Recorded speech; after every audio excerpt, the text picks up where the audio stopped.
Apuntadores, ¿qué tal?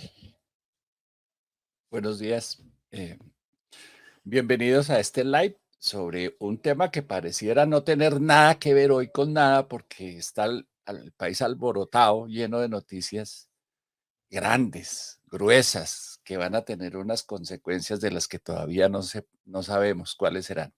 Una, la más grande de todas que acaba de pasar, es que la Contraloría General de la República decidió confirmar el fallo en que condena a 26 personas naturales y jurídicas a pagar poco más de 4 billones de pesos por lo que pasó en Hidroituango a partir de 2018. Ese es un fallo que uno diría es de aplaudir porque están, entre comillas, combatiendo el despilfarro, la corrupción y los errores. El problema es que eso no está tan probado como parece y va a tener unas consecuencias muy complicadas sobre la generación de energía, sobre la inversión de las grandes compañías en obras de infraestructura, sobre la estabilidad jurídica de la contratación en Colombia, sobre la ingeniería en Colombia. Y además está afectando a unas empresas que eh, no solo tienen ese contrato, sino que tienen otros contratos y los puede ver afectados también. Eh, Como diría mi abuela, es bueno que haya una vela que alumbre, pero ni tanto que queme al santo, ni tanto que no lo alumbre, diría mamá Zoila. Pero bueno, ese es otro tema. ¿De qué vamos a hablar hoy? En las redes sociales y en los medios de comunicación estamos llenos de videos, testimonios, audios, fotografías que muestran cómo está creciendo la delincuencia común, la delincuencia que afecta al ciudadano de a pie, eh, a quienes le roban el celular, la cartera, una bicicleta, el carro, el reloj, la billetera. Y ahora se están volviendo virales y cada vez más frecuentes también. Ayer me impresionó uno que de pronto hasta les comparto, miren esto.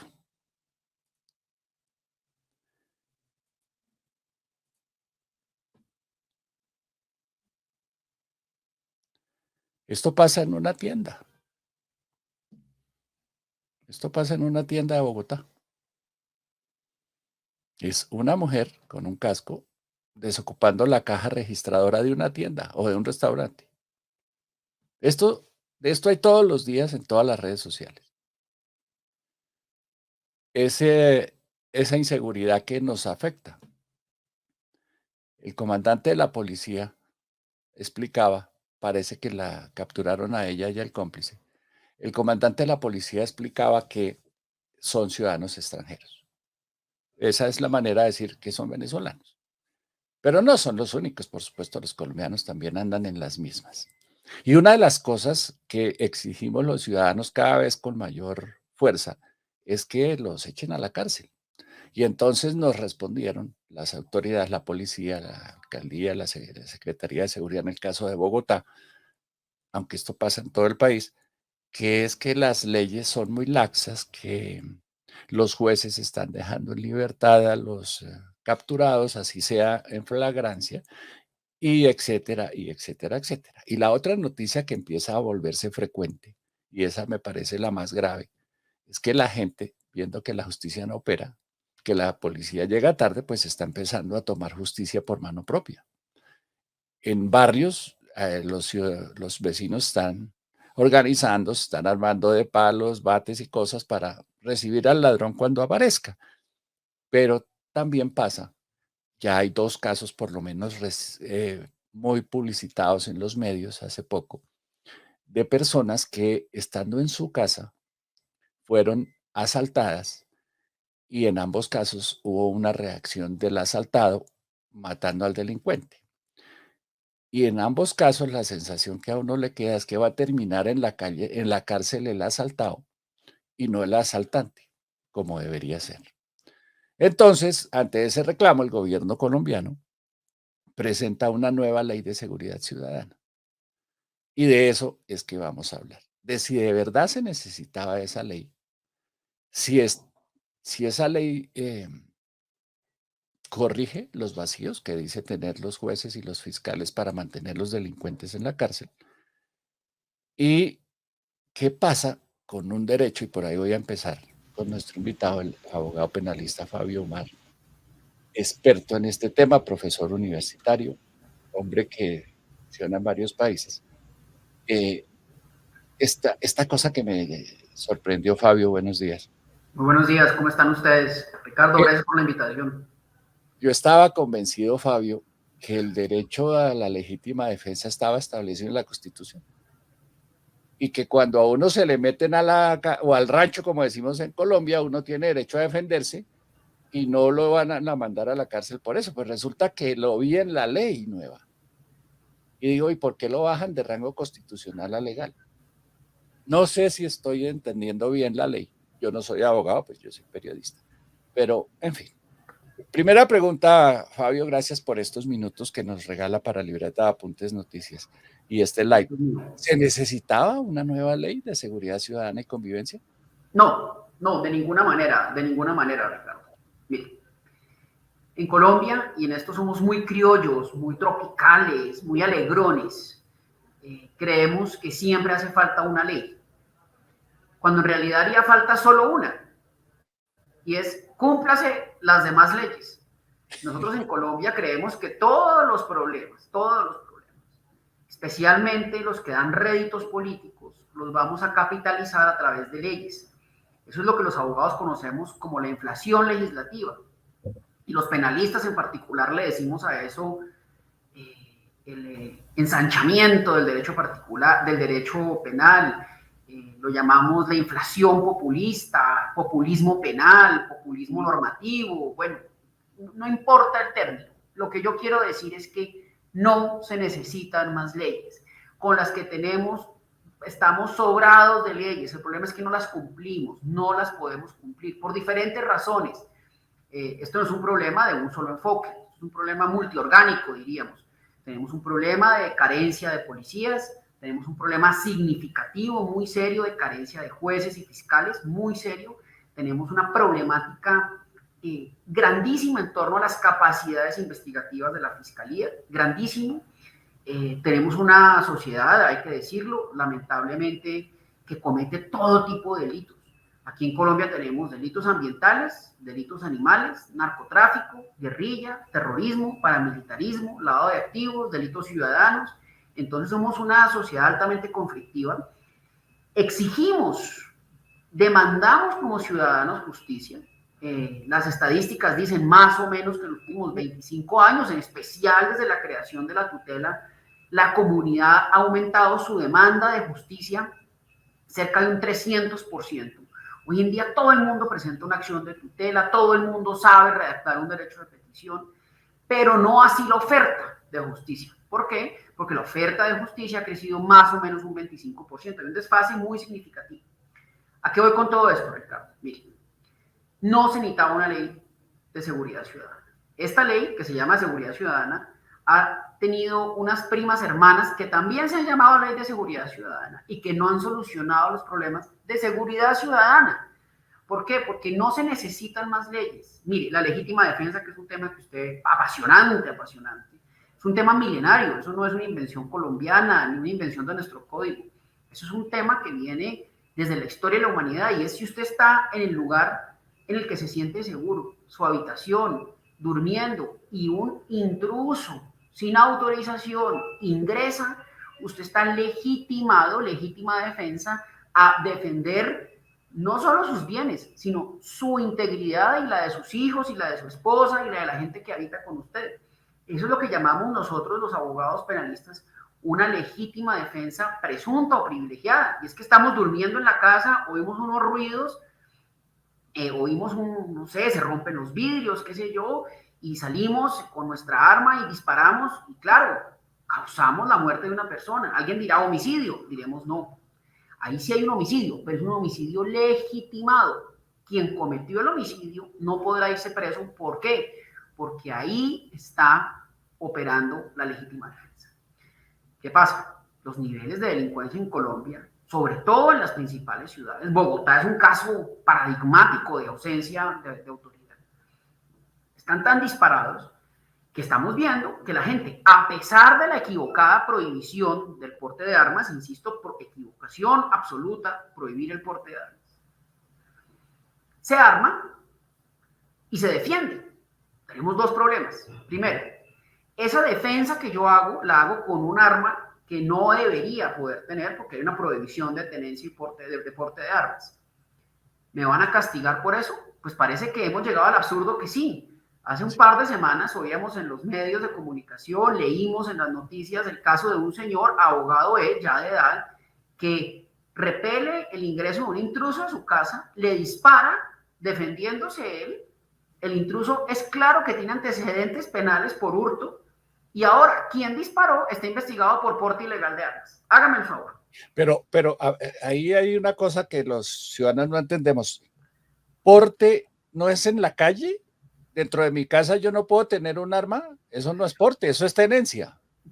Digamos que en Colombia lo que está prohibido es el porte de armas. En el caso de este ciudadano, el asunto es que el revólver que él utilizó o la pistola que él utilizó pertenecía al padre de él, y él, este ciudadano, estaba en el trámite que se hace ante Indumil de modificar la titularidad de la tenencia y porte del arma.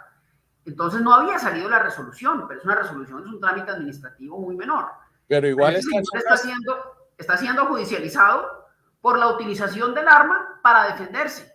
Eso no le cabe en la mente a nadie, pero claro. Ese es el estado de cosas que tenemos. Hay otro caso de un señor de 86 años, militar retirado en el barrio Santa Isabel de Bogotá, que también hace lo mismo. En ese caso no sé qué habrá pasado. Supongo que por la edad ya a la cárcel no va a ir, pero ¿lo pueden condenar por eso? ¿Por haber sido ofendido? Claro, como están las cosas, podrían. Es que mire, aquí nosotros nos hemos, escúcheme la expresión tan coloquial que voy a utilizar, Ricardo, hemos comprado el cuento de que a las personas hay que rodearlas de garantías al borde que hemos olvidado las garantías básicas que tienen los ciudadanos. Mire, nadie está en contra de las garantías que los abogados llamamos debido proceso. Nadie, absolutamente nadie puede estar en contra de esas garantías. Pero esas garantías que tiene quien presuntamente ha cometido un delito no pueden ir en desmedro de quien ha sido víctima del delito, porque la víctima también tiene un debido proceso, también tiene unos derechos, también tiene unas facultades. Claro. En la reforma en la nueva ley de seguridad ciudadana, que todavía no es ley, que es un proyecto del 266, yo lo estaba mirando esta mañana otra vez y amplían el concepto de legítima defensa, por ejemplo, al vehículo en que usted se encuentra. Ah, bueno, eso es nuevo, sí. Claro, entonces la legítima defensa estaba históricamente, milenariamente consagrada para la habitación. A la vivienda, claro. O a la empresa. Al lugar donde usted residía o estaba. ¿Qué estamos viendo? La explosión de las bandas rompevidrios. Entonces la gente va armada en sus carros, se defiende y viene la pregunta, ¿hay legítima defensa o no? Yo creo que sí, yo creo que no se necesitaba una ley, ni mucho menos que ampliar el concepto de legítima defensa hasta el carro. ¿Por qué? Porque la legítima defensa no depende de dónde esté usted, depende de que usted esté siendo atacado. Usted puede estar atacado en la mitad del campo de fútbol jugando y una persona llega con un arma. O en los casos en que, por ejemplo, tan lamentables en Estados Unidos, en una escuela pública, llega un tipo con un fusil y le dispara a todo el mundo. Le dispara. Entonces alguien dice, no, es que como en los colegios no hay legítima defensa. No, esa no es la interpretación. Pero Colombia, que nos creemos novedosos y muy inteligentes en todos estos temas, entonces decimos, bueno, extendámosle hasta los carros. Mire, si la solución fuera esa, bienvenida a la ley, pero la solución no va a ser esa, no va a ser esa. ¿Por qué? Porque es que la ley atiende un eslabón de los problemas, pero es uno. Esto es un sistema de errores que sucede y que se repite. Las cárceles, el hacinamiento carcelario tan brutal que tenemos, no hay espacio en las cárceles. La ausencia y la carencia de un número adecuado de jueces. Colombia está muy por debajo, pero muy por debajo de países OCDE. No comparemos esto pues con países muy, muy desarrollados, porque no vale la pena, pero comparémoslo con Chile, por ejemplo. Estamos muy abajo. Número de fiscales, lejísimos. Tenemos figuras rarísimas, por ejemplo, tenemos la Procuraduría en el proceso penal que no sirve de nada realmente, pero ahí está haciendo un papel que nadie entiende. Todo eso son disonancias de los sistemas que cuando usted lo mira como un conjunto, como un todo, como un sistema, el proceso penal es ante todo un sistema, encuentra una multiplicidad de fallas que llevan a las locuras que hemos estado viendo, como la del caso del señor que por defenderse va a terminar investigado. Pero es eso, por ejemplo, en el caso del hacinamiento en las cárceles, hasta donde yo vi cifras, no es hace muy poco, hace ya unos años, como 5 años, no estaban todos los que deberían y estaban más de los que deberían. O sea, hay gente que está sindicada y pasa años y años y años Sí. ahí y nunca le resuelven nada. Y como que la justicia los mete ahí y se les olvida. Y eso pues contribuye al hacinamiento y hace que cuando llega el culpable no haya dónde meterlo. Yo alguna vez escribí un artículo y me da pena citarme, pues porque eso es antipático, pero que yo lo titulaba que la mejor reforma tributaria que podíamos hacer era una reforma al Código Penal y al Código de Procedimiento Penal. La razón es sencilla. Mire, una persona privada de la libertad que está siendo investigada, es decir, lo que conocemos como medida de aseguramiento intramural preventiva, medida de aseguramiento, no está condenado todavía, está siendo investigado. Y dura 2 años y medio, 3 años, estando privado de la libertad. Al final del proceso resulta inocente, esa persona automáticamente tiene el derecho a presentar una demanda contra el Estado, porque le robaron 3 años de su tiempo, sindicándolo de un delito, privándolo de la libertad en las peores condiciones. Esa persona va a demandar, y las demandas son muy cuantiosas, son multimillonarias. Esto sucede todos los días, todos los días. Entonces, el desangre para las finanzas públicas, además del maltrato a la dignidad humana, pero mi enfoque es económico, el maltrato a las finanzas públicas es de tal calibre que la Fiscalía General de la Nación, un porcentaje muy significativo de su presupuesto, se va pagando demandas que los ciudadanos justan, legalmente interponen en contra de esas decisiones. Pero claro, que hay una disonancia terrible. ¿Por qué los ciudadanos van presos? Porque la ciudadanía en general tiene un clamor de justicia y casi que de venganza. Entonces, una persona que comete un delito tan terrible como romperle el vidrio a un ciudadano que va en su carro y con un puñal empezar a causarle heridas y mutilaciones a veces la muerte, por robarle un celular, uno sí piensa, esa persona pareciera que debería estar detenida. Y después vienen las absoluciones por la mala e inadecuada investigación que adelantó la Fiscalía General de la Nación. Porque ese es otro eslabón dentro de los muchos eslabones que tenemos. Y es que la Fiscalía General de la Nación no tiene la capacidad investigativa que se requiere. Si usted mira las estadísticas en Colombia, de 100 denuncias que se presentan, la Fiscalía archiva sin investigar, cerca del 65%. Más o menos, 65-70. Es decir, que queda un 30% de procesos que entran a la etapa judicial. De ese 30%, la estadística para hace 2 años, este año no ha salido la estadística, dice que la Fiscalía pierde un poco más de la mitad de los procesos. Los pierde. Uf. Esa cifra es escandalosa, Ricardo. O sea, ya vamos en el 17%.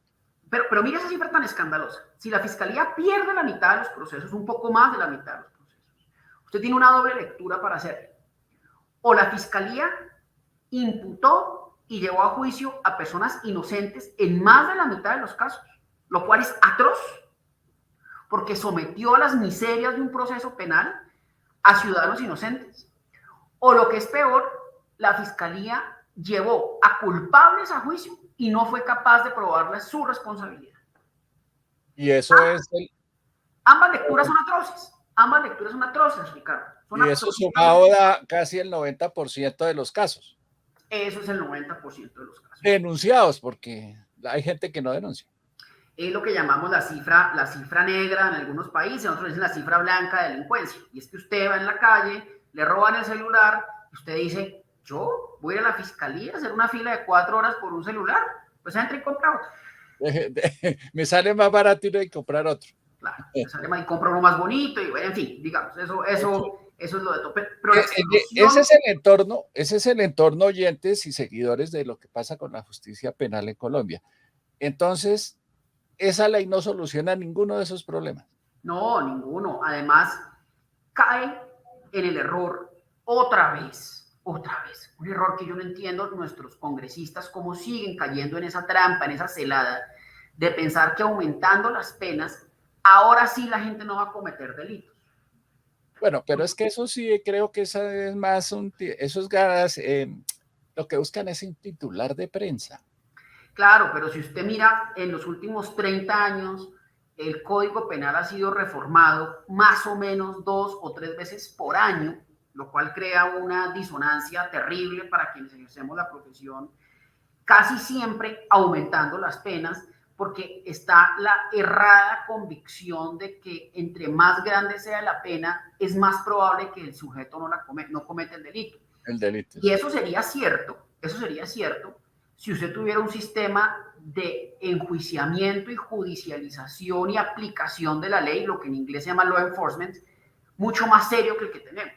Los estudios de criminología, de política criminal y de economía del derecho señalan que el ciudadano, el delincuente, digamos, al momento de cometer el delito, en su cabeza hace la siguiente operación matemática. Multiplica el número la probabilidad de ser capturado y efectivamente condenado con el número de años que le impondría la pena. Entonces, cuando la persona va a cometer el delito, dice, a ver, ¿cuáles son las probabilidades de que me cojan? Y si me cogen, ¿cuánto es la pena que me espera? Si esa ecuación que hace el delincuente, digamos, de manera muy intuitiva, es Cuente alta, tienda, en una es alta, servilleta. claro, en teoría no la comete, en teoría no la comete. Ajá. ¿Por qué? Porque dice, si yo robo, si yo mato, si yo estafo, es muy probable que a mí me capturen, me judicialicen y me condenen. Y si eso pasa, es casi seguro que la pena de prisión va a ser de 30 años. Luego yo, ciudadano, tengo un incentivo para no cometer los delitos. Pero Pero ¿qué pasa? si eso fuera realidad, o sea, si esa cuenta de tienda que hace el delincuente antes de ir a salir a la calle a atracar se cumpliera, pero es que en la práctica eso no pasa. Entonces, ¿qué pasa en Colombia? Tenemos unas penas muy altas, digamos que la segunda parte de la ecuación funcionaría porque son penas muy altas, pero la primera parte de la ecuación, es decir, la parte en que el ciudadano o el delincuente dice, ¿cuáles son las probabilidades de que a mí me cojan? Son casi cero. Sí, sí, sí. Entonces el delincuente dice, como son casi cero las posibilidades de que a mí me cojan, cero multiplicado por cualquier número, inmediatamente la ecuación se desbarata y el delincuente siempre va a tener un incentivo para delinquir. Por Claro. eso uno dice, en todos los foros, a todos sus alumnos les dice, mire, es mejor una pena moderada, pero muy efectivo, muy eficiente, muy precisa la capacidad del Estado de enjuiciar al ciudadano.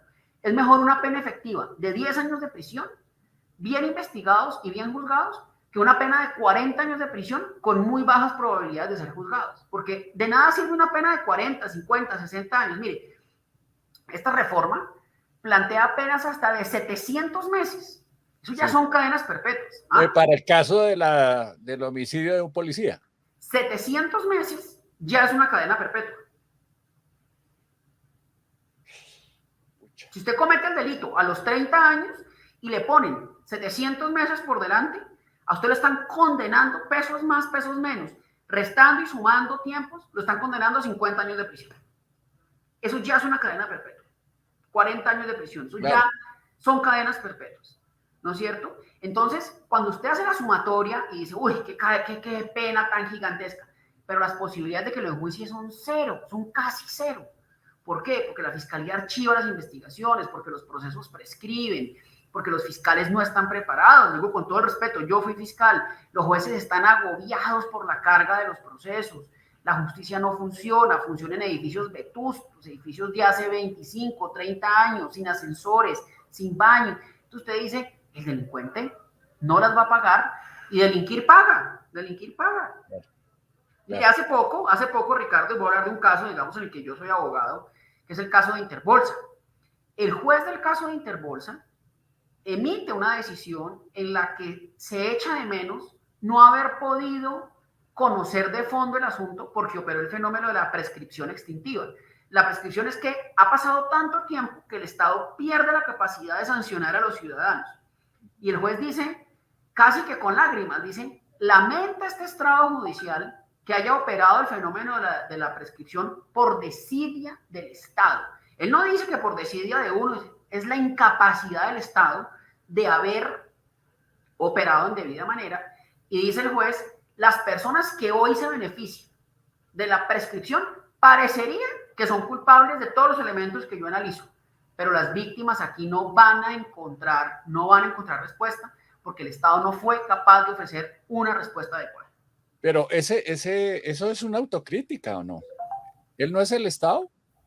Claro, él es el Estado, la Fiscalía es el Estado, el Procurador es el Estado. Es una autocrítica, por supuesto que es una autocrítica, pero es que un juez... Pero ¿y cuánta de la responsabilidad que él le atribuye a esa figura llamada Estado es de él? Porque no resolvió a tiempo, porque no presionó las pruebas a tiempo. Pues es de él y es de la Fiscalía realmente y en alguna medida de nosotros los abogados y digamos todo el aparataje estatal que rodea o debe rodear y que conforma la administración de justicia, pues se ve maltrecha porque no es capaz de operar a plena marcha. ¿Qué es lo que el juez dice? Y no es este juez, ya lo dicen muchos jueces en prescripciones. Dice, el Estado no respondió de la manera en que debía responder porque nosotros no somos capaces de operar a tiempo en sede de fiscalía y cuando nos llega a nosotros el caso, estamos fregados porque tenemos una carga excesiva de trabajo, tenemos problemas muy significativos. Mire, la estadística internacional, digamos, dice, un fiscal es razonable que tenga más o menos entre 80 y 120 casos, un fiscal. Y un juez es razonable que tenga entre 60 y 100 casos. Eso es, digamos, unos números que el Banco Mundial, el Banco Interamericano de Desarrollo, las universidades han llegado a que son como números adecuados. ¿Para resolver en cuánto tiempo? Es razonable pensar, Ricardo, que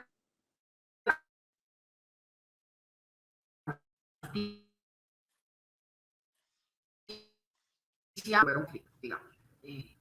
un caso paradigmático. Hombre, tomó 2 años resolverlo, 2 años y medio. La justicia cuando es pronta, excesivamente pronta, está maltratando los derechos de alguna parte, que generalmente es la parte del investigado. ¿Por qué? Porque el exceso de eficiencia también se cobra. O sea, el proceso penal ideal debe durar ¿cuánto tiempo? El perfecto, no, la investigación perfecta. Perfecto. Diga usted que entre dos y tres años. Entre 2 y 3 años. Largo, es un de todas maneras es largo. Claro que es largo, claro. No, claro. Pensar que usted va a tener, procesos penales de 6 meses, no, eso no es verdad. Eso no es verdad.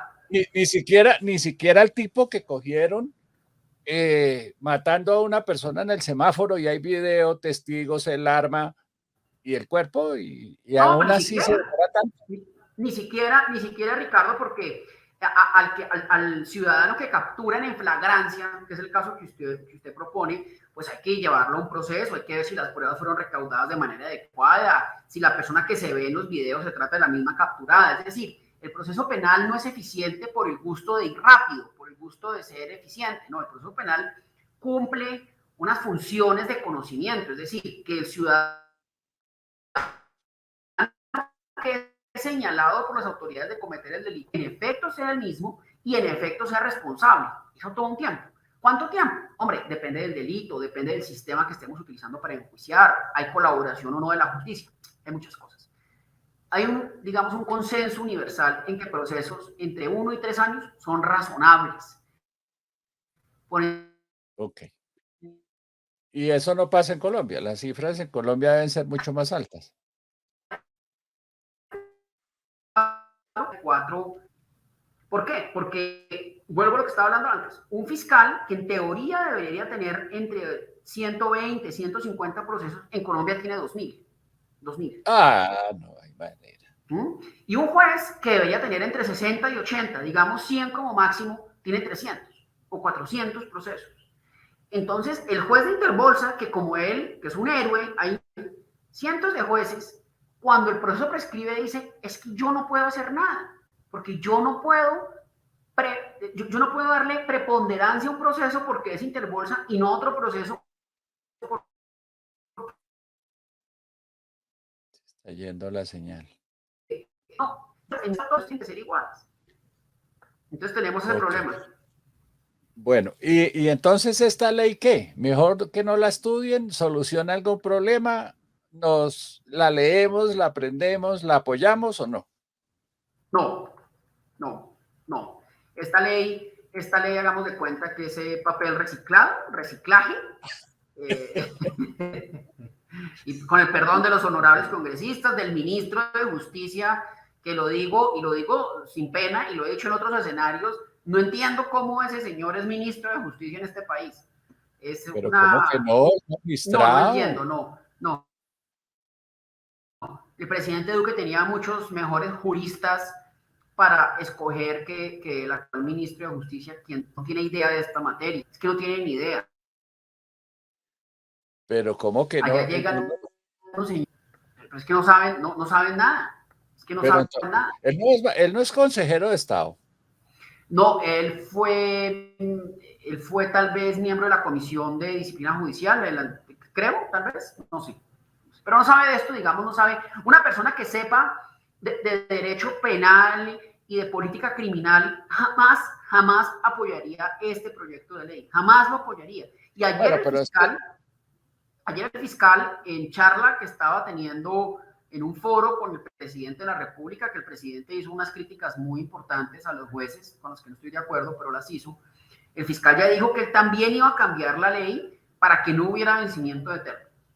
Como si el vencimiento de términos fuera un problema de ley y no un problema de la carencia absoluta de funcionarios, de capacidades investigativas.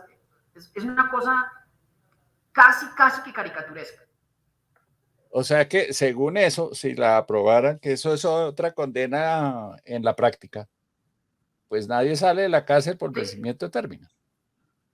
Nadie sale y el problema es que al final del día lo van a absolver y entonces la demanda contra el Estado va a ser todavía más grande. Mire, hace poco en la Universidad Sergio Arboleda, un señor que parece que se va a lanzar de candidato, decía con muy buen tino, al fiscal no se le piden cuentas y no rinde cuentas ante nadie. Y tiene Sí. toda la razón.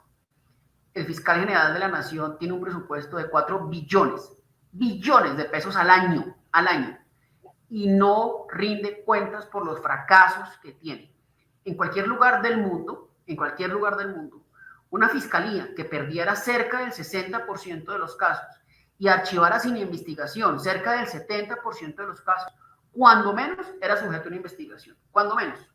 Pero es que ahí, sigamos con las cuentas de tienda, mire, porque es que usted dice, el proceso penal debería durar por lo menos 3 años en el mundo ideal. En Colombia dura 6, 10, no sé qué. Claro, pero el fiscal lo votan a los 2 años. Al tipo no hay nunca hay tiempo para medirle si funcionó o no, Claro, porque pero los fiscales que están conociendo de los casos, sí. Y a los fiscales, digamos, de base, por decir algo, los que son de planta de la fiscalía, pues sí. Y este fiscal saca unas políticas rarísimas que nadie comprende. Es decir, yo no voy a decir que el problema es de un fiscal en particular, porque también sería desconocer, Ricardo, que la fiscalía pues, es una entidad política, en todos los países del mundo lo es, que sus periodos son de 4 años, es correcto, pero en 4 años también usted puede hacer muchas cosas buenas, ¿no? Digamos, en 4 años sí, usted también puede maniobrar. En cambio, aquí las reformas legales son estas. Montealegre tramitó una reforma en su momento que el gran avance que traía era crear una cantidad de puestos burocráticos con unos salarios inmensos y crear como unas especies de embajadas de la fiscalía alrededor del mundo, en el Oriente, en Europa, o sea, un colocadero de amigas, me imagino, o de amigos, otra no sé, Cancillería. pero es que esto era vergonzoso, es decir, la fiscalía iba a tener capacidad de nombrar como unas especies de embajadores de la fiscalía en 6 o 7 países del mundo, en Alemania, ¿por qué Alemania? En España, nadie explicó por qué España, creo que en China o en Japón, y creo que en Argentina y en Brasil. Digamos, la única que tendría algún grado de explicación es la de Estados Unidos por el intercambio tan intenso de información y de colaboración que hay. Pero claro, eso lo puede hacer a través del ataché judicial que tiene Colombia en la embajada. Pero bueno, digamos que usted podría hacerse el loco con eso. Y claro, inmediatamente vino el paro de accionar judicial diciendo, no puede ser que la reforma a la justicia sea esa. Es que no puede ser. Sí, no, nada No que ver. puede ser que la gran solución a la justicia sea crear un poco de universidades, por ejemplo. Es que, hágame el favor, al Estado colombiano, es decir, a usted, a mí y a quienes nos están viendo, nos costó creo que 25.000 millones de pesos un capricho del señor Montealegre de crear una universidad en el cual iba a calificar a los mejores investigadores. ¿Y saben qué terminó eso? En nada. ¿Y quién ha respondido por eso? Nadie. En vez de hacer un convenio con la Universidad Nacional o con la Universidad de los Andes, qué sé yo, O nada. sí, con todas. Con Ya todas. tienen facultades de derecho, tienen los profesores, tienen la experiencia, todo. Los Así es. salones, en fin. Entonces, yo me había hecho ilusiones de que la ley servía, le cuento. Nada, nada, nada. La ley no Hasta sirve. hice un programa presentándola y la leí y toda esa vaina. Entonces, no, perdí mi tiempo. Eso no sirve Sí, para nada. perdió su tiempo. Yo aquí la estoy ojeando. Perdón que no mire la cámara directamente. Perdió su tiempo. Los colombianos perdemos nuestro tiempo, por supuesto.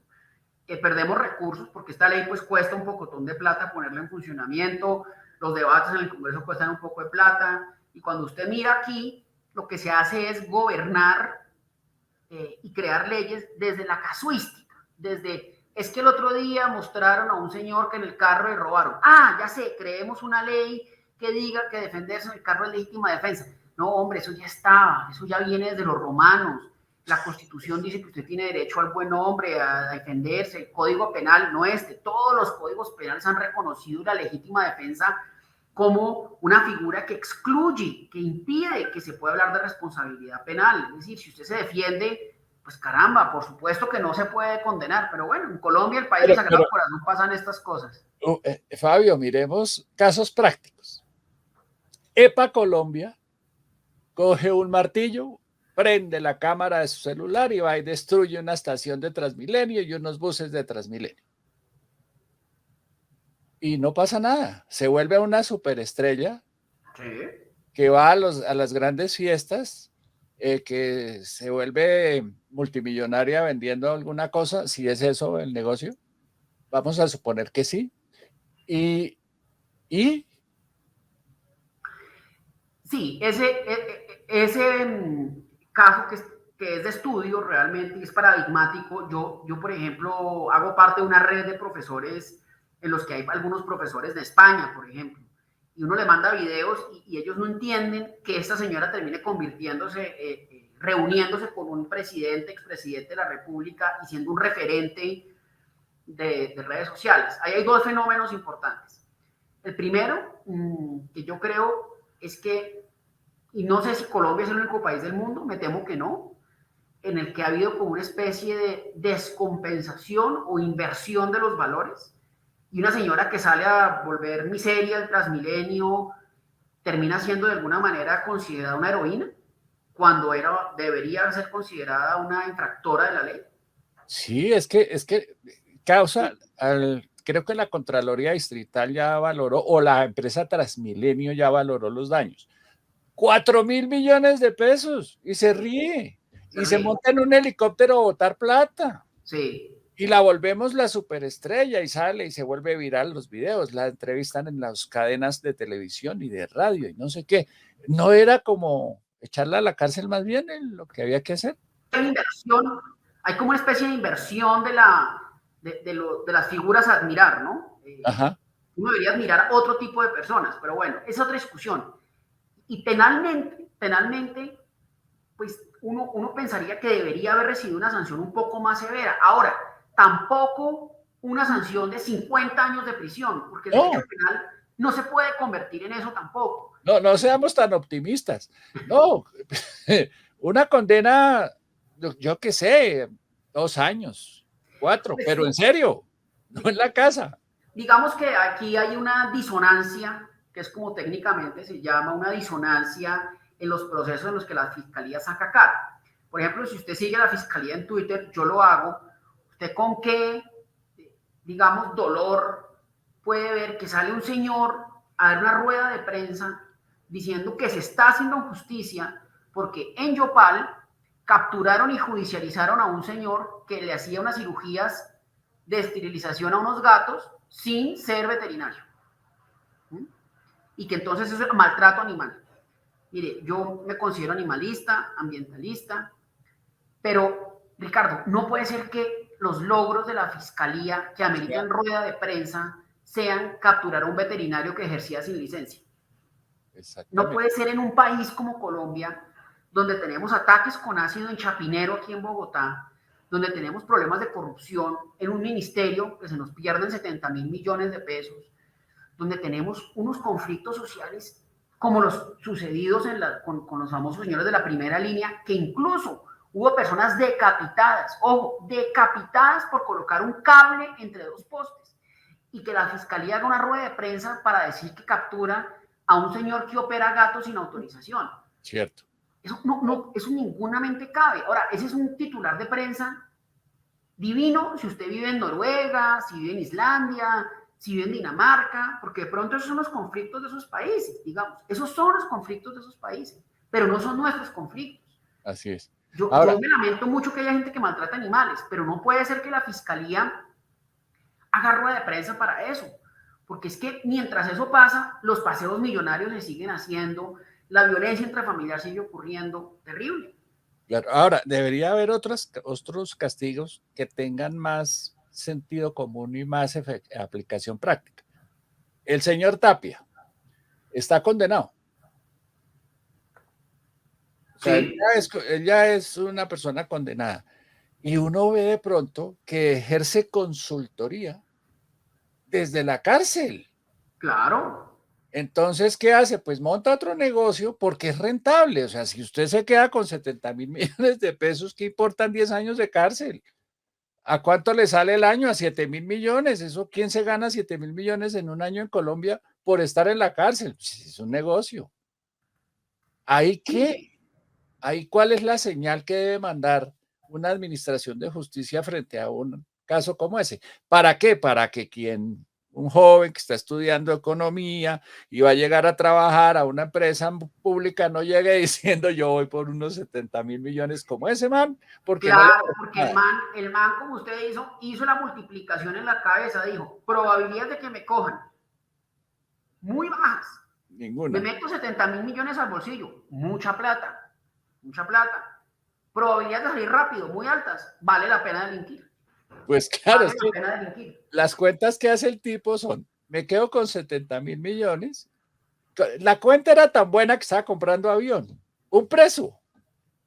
Sí, sí, sí, sí, sí, ese es el carácter de nuestros delincuentes, claro. Entonces, para Colombia tira billetes desde un helicóptero, el otro compra avión, sí, pues bueno, Y hay otro que sale a decir que no eran secuestrados, sino visitantes, y que esos visitantes de aburridos se ponían a trabajar. claro, y esos señores son senadores Y hoy, ese señor es congresista. y Entonces, ¿qué hay un hace? poco de casos de parapolíticos que condenados a 25 y 30 y 40 años de prisión siguen siendo poder en sus regiones y son los que organizan las elecciones. Vaya a la costa, por ejemplo, vaya a la Guajira, usted ve eso claramente. Entonces, fíjese que es todo el aparato que no funciona. Lo que estamos diciendo, por ejemplo, no es un problema de la policía, es un problema del IMPEC. ¿Cómo es posible que desde las cárceles se organicen campañas políticas? ¿Cómo es Político, posible? Bueno, pues se organiza. claro. Ahora, y entonces, ¿se puede hacer con la justicia lo mismo que hacen los ingenieros de sistemas cuando a uno se le daña el computador? No, ¿Apague y prenda? ¿O no, cómprese otro? no. Digamos, lo primero que uno tendría que hacer es proponer una gran reforma a la justicia, gran reforma que en Colombia tendría que venir de una reforma constitucional, lo cual ya es muy difícil, tocando algunas fibras muy sensibles, por ejemplo, la acción de tutela. La acción de tutela hay que reformarla, lo que pasa es que es muy difícil porque es un instrumento que goza de mucha popularidad y mucha efectividad, pero hay que reformarla. Por ejemplo, nadie entiende cómo un juez a medianoche en Magangué, mediante tutela, puede tumbar la extradición de un narco, o cómo un juez, mediante una acción de tutela interpuesta de manera muy rara, muy oscura, le ordena al presidente de la República hacer ciertas cosas. La acción de tutela no fue concebida para eso, pero terminó ahí. Entonces, lo primero, regular la acción de tutela. Eso es muy difícil porque usted requiere cambiar la Constitución. Lo segundo, Colombia goza, y usted muy amablemente publicó un artículo mío, un artículo de opinión. Colombia tiene una florescencia de cortes primaveral, porque en Colombia hay tantas cortes como gustos usted tenga. Sí, sí. Usted en Colombia rápidamente hace el cálculo y encuentra 15 sistemas de justicia. Eso no existe en el mundo. ¿15? Eso no existe en el mundo. Países con criminalidad cero, como Japón, por ejemplo, tienen una corte. Una. Francia, pues tiene 4. Criminalidad casi cero o muy reducida. Entonces, la existencia y la proliferación de cortes pasa por la Constitución. Habría que eliminarlas. Y en general, las buenas reformas de la justicia no gozan de popularidad porque hay enquistados en los micropoderes un pocotón de tipos que no quieren que la justicia funcione porque les sirve que no funcione. Una buena justicia es lo más revolucionario que puede tener un país. Es lo más revolucionario que puede tener un país. Entonces, no, aquí no podemos apagar y prender. Aquí tenemos que hacer pequeñas reformas que intenten mejorar lo que existe. Pero son eso, son pequeñas reformas. Son acetaminofén para un paciente con fiebre crónica. Entonces vamos haciendo cositas que en algo ayudan, pero que no logran sacar al paciente de ese estado febril. Y vamos a seguir dando botes en la justicia. Y el problema, Ricardo, es que cuando no hay justicia, alguien dirá, bueno, pues no hay justicia. No, el problema es que cuando no hay justicia, hay anarquía. Ese es el problema. Y la anarquía, usted lo sabe bien, los historiadores lo saben mejor, la anarquía da paso al autoritarismo. Entre más anarquía haya, y eso lo vimos con los paros de hace un par de meses, con todo ese despelote que hubo, los bloqueos, la gente va a pedir mano dura. Y la mano dura generalmente gusta al principio, pero después viene con recortes a las garantías ciudadanas. No manifestaciones, limitaciones a la prensa, ¿no? Entonces, una dictadura apoyada por la gente en su desespero. Exactamente, lo que algunos llaman dictaduras constitucionales o dictaduras populares, y es que es tal el desespero de la gente, tal el desespero, que se para por allá un tipo y dice, no, yo es que aquí voy a poner la pena de muerte y me voy a saltar todas las... Y de pronto el tipo gana las elecciones. No importa si es de izquierda o derecha. Sí, porque la gente termina apoyando en la vida real lo que le preguntan en las encuestas. Claro. ¿Usted estaría dispuesto a sacrificar derechos con tal de que haya libertad y seguridad y tal? Y el tipo dice, pues yo como no soy delincuente, ¿qué carajo? Pues sí, y ¡pum! Pues sí. Subieron a un tipo allá y ahí sí, coja. Pero fíjese que eso es, por ejemplo, Duterte, ¿no? En Filipinas, que es un tipo con una popularidad infinita, un poco Trump en los Estados Unidos, que son ya unos tipos que empiezan a acariciar unas características de tirano, de dictador, y empieza usted a ver que de pronto la justicia tiene que funcionar para que el país se calme, porque también lo que sigue es terrible, es que la gente se empiece a armar. Ya usted empieza a ver cada vez noticias de presuntos delincuentes, y utilizo la palabra presuntos porque no son delincuentes hasta que no se les condene, que los cogen en el acto y la multitud los lincha. Yo tengo un privilegio que tiene muy poca gente, que he podido hablar con los presidentes, con los últimos. Y hay una pregunta que siempre les hago en las conversaciones y nunca me han respondido hasta que usted lo hace hoy. Y es, yo le decía, por ejemplo, a Álvaro Uribe, cuando trabajaba con él, decía, jefe, chévere la represión. Ya están armados los policías, ya están armados los soldados, los cogen, tal. Pero ¿no le parece que hace falta el otro pie del trípode que es la justicia? Y sí, eso hay que arreglarlo.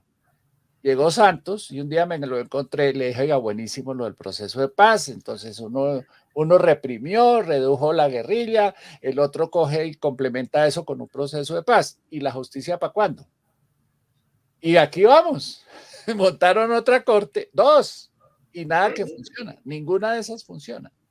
Sí, y digamos, Usted puede tener críticas al proceso de paz, yo las he tenido, las he expresado públicamente, he también encontrado aciertos, por Pero supuesto. fíjese que las críticas son a que no hay justicia. Claro, pero además crean una corte súper poderosa, que es todo el sistema de la JEP, que es un sistema, ojo, no es una corte, es un sistema de justicia, para un grupo minoritario de ciudadanos, que son los señores de las FARC, que cometieron los peores crímenes, pero Ajá. bueno, ahí están, para unos militares que se han entregado allá y han venido, y está muy bien, pero resulta que es que ellos, sumados, no son el 1% de la población colombiana. El otro 99%, que somos usted y yo y nuestros amables televidentes, tenemos que hacer fila en las peores instalaciones del universo, que son las de la fiscalía, las de los jueces civiles. Tenemos que esperar 2 y 3 y 4 años a que nos asignen una cita. Vemos fallos llenos de inconsistencias. Es decir, yo le voy a contar una experiencia, Ricardo, que uno la hace chistosa para no hacerla triste. Me gané hace poco un proceso penal, yo soy abogado defensor, y me gané un proceso penal hace poco, y la razón de que el juez profirió fallo definitivo en favor de mi cliente, una de las razones es que quien tomó las entrevistas, es decir, el investigador de policía judicial, escribió tan mal las entrevistas, con tan pésima ortografía y redacción, que el juez consideró que las mismas no eran aptas de ser prueba, ilegibles, y las consideró que no podían entrar como prueba dentro del proceso, lo que inmediatamente implicaba la absolución de mi cliente. Wow. Mire el nivel académico de un investigador, que no es capaz de redactar un documento relativamente sencillo. Y yo lo digo esto con mucho respeto, porque yo soy víctima de un sistema, y lo son mis clientes víctimas de un sistema así. Pero cuando usted ve eso, usted sí se pregunta quién administra justicia en el país.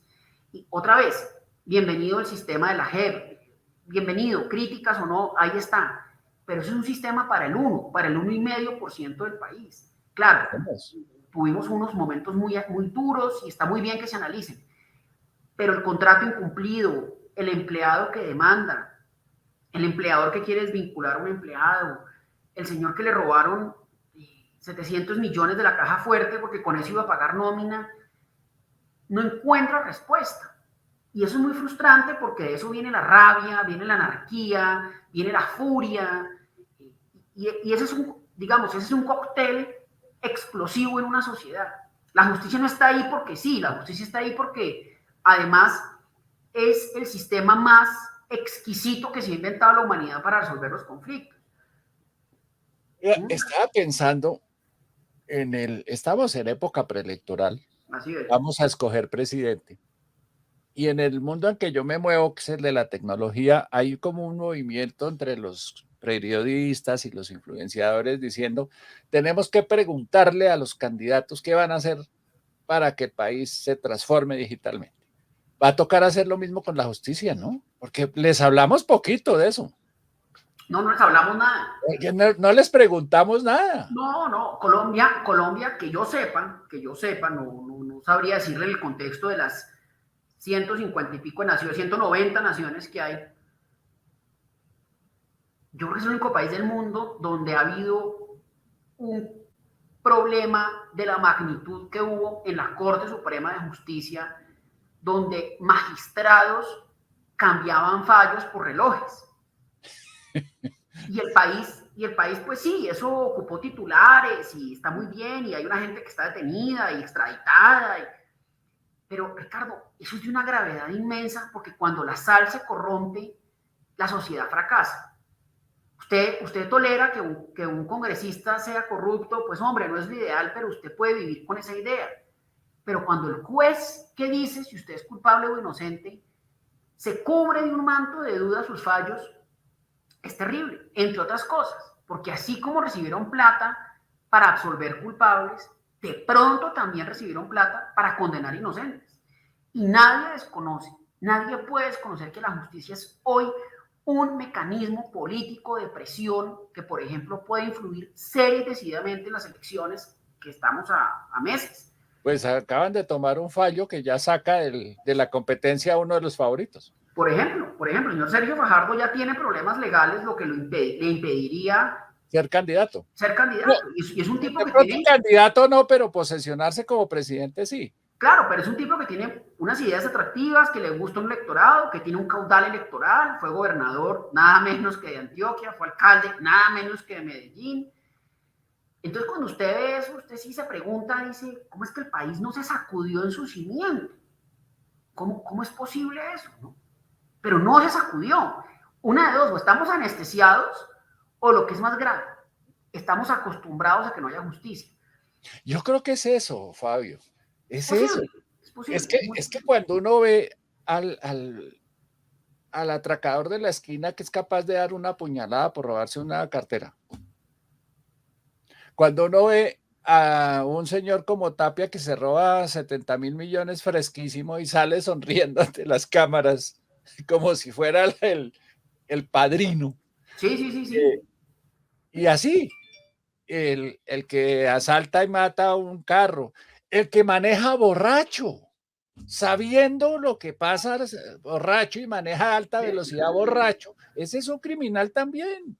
¿Y qué pasa? No, los vuelven superestrellas, entonces sale el movimiento de los fans de no sé quién y defendamos al señor Vives y tal. Pero así es muy complicado porque es una burla la justicia. Es muy complicado, es peligroso, es, y ¿sabe qué? Es triste. Pues es que no hay un magistrado malo, de apellido malo, que en serio hizo honor al Sí, apellido y que está en está la muy calle. cercano, pero digamos, es que otra vez, lo grave no es eso, lo grave es que como él, hay muchos.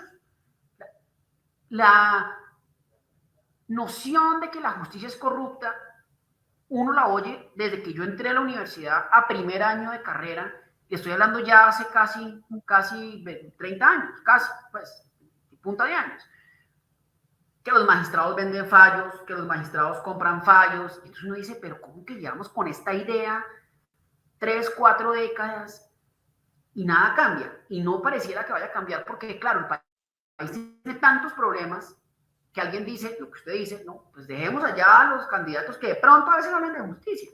Además, mejorar la justicia es muy costoso. No es una cosa, digamos, que usted pueda hacer un par de centavos.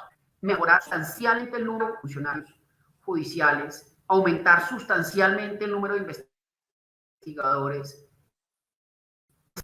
Un fiscal tiene una oficina, tiene un equipo investigativo, un juez tiene un despacho, tiene un equipo de apoyo, ganan bien. Entonces, crear, qué sé yo, 3.000 nuevos jueces y 5.000 o 6.000 nuevos fiscales, pues vale 1 billón de pesos al año. Entonces nadie Pero lo quiere. eso no lo recuperan evitando que se lo roben, por ejemplo. No, pues de todas las maneras. Yo, por ejemplo, propuse en una columna que en su momento me dieron mucho palo yo propuse en su momento la privatización de ciertos servicios de justicia. Por ejemplo, la construcción de las sedes. En fin, Ricardo, uno podría mirar cientos, si no son Pues en miles estos de... días hay docenas de edificios desocupados por estos días, deberían aprovecharlos, deben estar arrendando muy baratos. Sí, por ejemplo, esa es una buena... Sí, fíjese. Y así usted ve y encuentra cientos de propuestas que serían más o menos sensatas para mejorar la Pero justicia, pero ahora, no... si a un solo senador le van a quitar un apartamento que vale 4.000 millones, pues reúnan 20 de esos y listo. Y Oiga, tenemos Ricardo, ya patrimoniales. para ir cerrando y no aburrir a los televidentes, yo tengo un fresquito, como dicen, con el caso del senador Benedetti, que se lo quiero compartir. Dale. No sé si es culpable o inocente, no tengo ni idea, pero le iniciaron un proceso de extinción de dominio y él en sus redes sociales, y no tiene poquitos seguidores, salió a despacharse en contra de la ley de extinción de dominio, diciendo que eso era regresivo, que eso atentaba contra la presunción de inocencia. Se despachó. Y con razón, y ¿Ah, con sí? toda la razón. Y él, en su momento, votó positivamente esa ley siendo senador de la República. Conclusión, esos señores votan sin leer. Dejemos así. Terminemos ahí. Esa es una buena anécdota para decir que gracias por este tiempo, gracias por lo que aprendimos. Me voy aburrido. Yo pensé que esa ley era la salvación, entonces listo, jodidos. Eso no va a servir para nada. Un abrazo grande. Chao, que tenga buen Cuídense día. mucho, por favor. Gracias, chao. Qué vaina, hombre, esta conclusión a la que llegamos con Fabio Omar. La nueva ley de convivencia y seguridad ciudadana no va a servir para nada. Así que Dios nos coja confesados. Espero que les haya gustado la conversación, que la compartan en sus redes sociales, en sus grupos de WhatsApp, que le cuenten a sus familiares si el tema de justicia les interesa. Y sí, habrá que incluir la justicia dentro de las preguntas que se les hagan a los candidatos presidenciales cuando nos den la oportunidad de conversar con ellos. Que tengan un buen fin de semana, descansen y nos vemos el lunes con otro tema de interés público aquí en Libreta de Apuntes en Vivo.